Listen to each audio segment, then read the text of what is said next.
Hello friends, my name is Archita Kala. Welcome to my YouTube channel Knowledge is Everything. So friends, आज की इस video में हम पढ़ने वाले हैं heterotrophic plants. Heterotrophic plants means, heterotrophic का मीन्स मैंने आपको बताया था, जिसमें मैंने आपको न्यूट्रिएंट्स के बारे में बताया था, ऑटोट्रॉफ्स और हेटरोट्रॉफ्स बताया था कि ऑटोट्रॉफ्स मतलब जो खुद अपना फूड कुक कर लेते हैं. वैसे फूड तो हम भी अपना कुक कर लेते हैं, बट हम लोग क्या करते हैं, हम लोग फिजिकली यानी हम सबको दिखाई देता है कि हम अपना फूड कुक कर रहे हैं. But like plants food cook करते हैं, हमें दिखाई नहीं देता, लेकिन वो प्लांट्स फूड कुक कर रहे हैं और नेचुरल चीज़ों से कर रहे हैं. Like CO2, carbon dioxide, water, presence of sunlight, chlorophyll. Okay, so वैसे ही टाइप्स ऑफ हेटरोट्रॉफिक प्लांट्स भी हेटरोट्रॉफ होते हैं. हेटरोट्रॉफ मीन्स कि हम दूसरों पर डिपेंड रहते हैं अपने फूड के लिए. हम अपना फूड बनाते हैं बट हम अपनी बॉडी के अंदर कुक नहीं कर पाते, और प्लांट्स अपनी बॉडी के अंदर फूड कुक कर लेते हैं. कुछ प्लांट्स ऐसे होते हैं कि जो फोटोसिंथेसिस के थ्रू अपना फूड कुक नहीं कर पाते. These plants are known as heterotrophs. Okay, पहले तो आता है हमारे पास insectivorous plants. Okay, so now see insectivorous plants क्या होते हैं. देखो, इंसेक्टिवोरस से तो पता चल रहा होगा कि इंसेक्ट को खाते होंगे. ओके, सो नाउ देखो, जो इंसेक्टिवोरस प्लांट्स होते हैं वो इंसेक्ट्स को ईट करते हैं.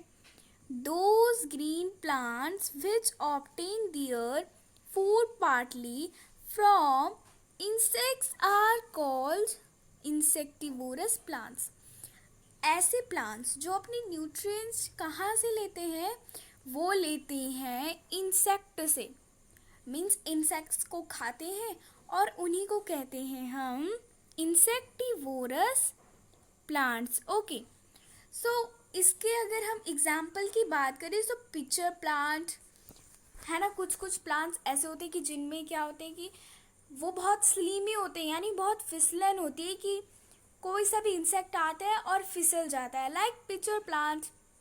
ऐसे कई प्लांट्स होते हैं कि कोई भी इंसेक्ट उनमें बैठा तो इन प्लांट्स की क्या होती है, इन प्लांट्स की सुगंध आप देखोगे तो बहुत अच्छी होती है.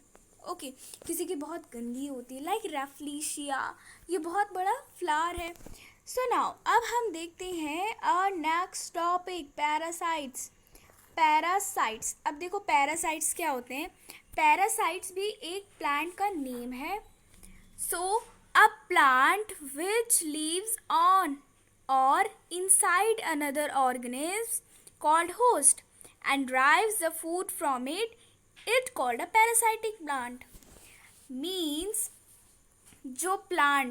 जिस प्लांट में कोई एक प्लांट रह रहा हो, तो जिस प्लांट में वो रह रहा है उसको कहते हैं होस्ट, बट जो प्लांट रह रहा है उसको कहते हैं पैरासाइट. मीन्स जैसे मान लीजिए यहाँ पर हम एक एग्जाम्पल लेते हैं. ओके, सो देखो, यहाँ पर मान लिया कि कोई एक ट्री है. ओके, अभी हम रफ कर लेते हैं. और ये वाला ट्री जो है वो अपना जो फूड है वो अच्छे से कुक नहीं कर सकता. ओके, ये बड़ा सा ट्री है और ये बड़ा सा ट्री है, तो ये धीरे धीरे क्या आएगा, इसके कांटेक्ट में आएगा ना अपने न्यूट्रिएंट्स को लेने के लिए. अब देखो, आप अगर किसी को अपनी कोई चीज़ दोगे तो ऐसे ही नहीं दोगे ना, उसके लिए तो कुछ ना कुछ आपको देना पड़ता है. जैसे कोई रेंट में रहता है, ओके, तो वो उसके लिए जो किराए होता है, जो मनी होता है, वो पे करता है. तो वैसे ही इसने क्या किया, ये यहाँ से अपने न्यूट्रिएंट्स को ले लेगा. ओके, सो ये तो फोटोसिंथेसिस के थ्रू अपना फूड नहीं कुक कर पा रहा है, बट जो दूसरा प्लांट है वो कुक कर पा रहा है, और जो उस पर निर्भर है, डिपेंडेंट है, इसको क्या कहेंगे, इसको कहेंगे पैरासाइट. ओके, और इसको कहेंगे हम होस्ट. ओके, सो यहाँ पर अब हम देख लेते हैं सिम्बायोटिक प्लांट। सिम्बायोटिक प्लांट्स का मतलब the living organism of two different species of plants as if they are part of the same plant and help each other in obtaining food is called symbiosis and such plant are known as symbiotic plant। अभी आप इसको छोड़ दो और हम एक simple सी language में समझते हैं। देखो, जब कोई दो ऑर्गेनिज्म साथ साथ रहते हैं और कोई अपना फूड शेयर करता है, कोई अपना शेल्टर शेयर करता है, तो इसे एसोसिएशन को कहते हैं हम सिम्बायोसिस और उन प्लांट्स को कहते हैं सिम्बायोटिक प्लांट। ओके, सो इसी में क्या है, हमारे पास है एक बैक्टीरिया का एग्जाम्पल लाइक राइजोबियम बैक्टीरिया, जिसके बारे में आपको जानना बहुत ही ज़रूरी है। सो नाउ, जैसे कि मैंने बताया कि राइजोबियम एक बैक्टीरिया होता है। सो जैसे मान लीजिए ये एक प्लांट है।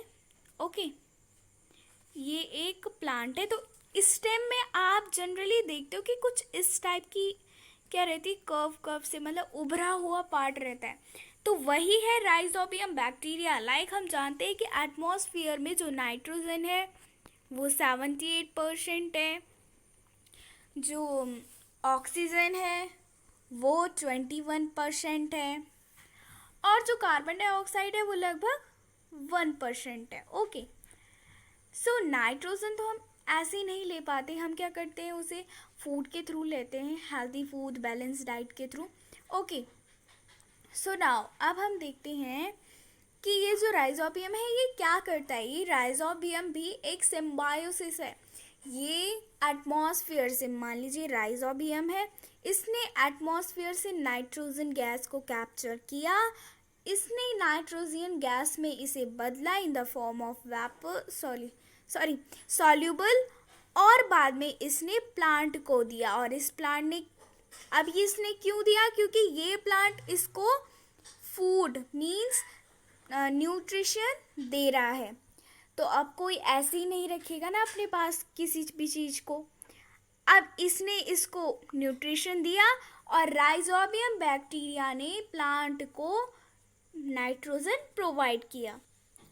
सो नाउ अब हम देख लेते हैं सैप्रोट्रॉफ्स। सैप्रोट्रॉफ्स, any organism that feeds up absorbing dead organic matter. Most saprotrophs are bacteria and fungi. Means ऐसे plants या ऐसी चीज़ें जो डेड और डिकेइंग प्लांट या एनिमल पर चिपक जाती हैं उसे कहते हैं सैप्रोट्रॉफ्स। सो जैसे आप लोग देखते हो कि मान लीजिए यहाँ पर कुछ अचार रखा हुआ है। सो कभी क्या होता है, हम जैसे फ्रीज नहीं लगाती है, उसे अच्छे से नहीं रखते हैं, तो क्या हो जाता है, वो बहुत गंदा हो जाता है, वाइट वाइट पैचेस आ जाते हैं उस पर, है ना। तो वही जो वाइट वाइट पैचेस हैं वो क्या करते हैं, वो फर्स्ट ऑफ ऑल वो क्या है, वो है फंगी। तो आप लोगों के घर में जैसे कोई चीज़ ख़राब हो जाती है तो बुजुर्ग लोग बोलते होंगे, जो आपसे बड़े होते होंगे, कि बेटा वही चीज़ से निकाल में कोई ले गया, तो क्या है, वो वाइट पैचेस हैं। ओके, और इन्हीं को कहते हैं हम फंगी। अब देखो, सारी फंगी डिजीज़ यानी सारी फंगी बेकार नहीं होती। लाइक हम मशरूम की बात करें तो मशरूम को फंगी में ही उगाया जाता है, मीन्स डेड और डिकेइंग थिंग में। सो फ्रेंड्स, इसी के साथ मेरी वीडियो फिनिश हुई। होप आप सभी को आज का लेक्चर समझ में आ गया होगा। So don't forget to like, share and subscribe my channel. Thank you, bye bye, and keep watching.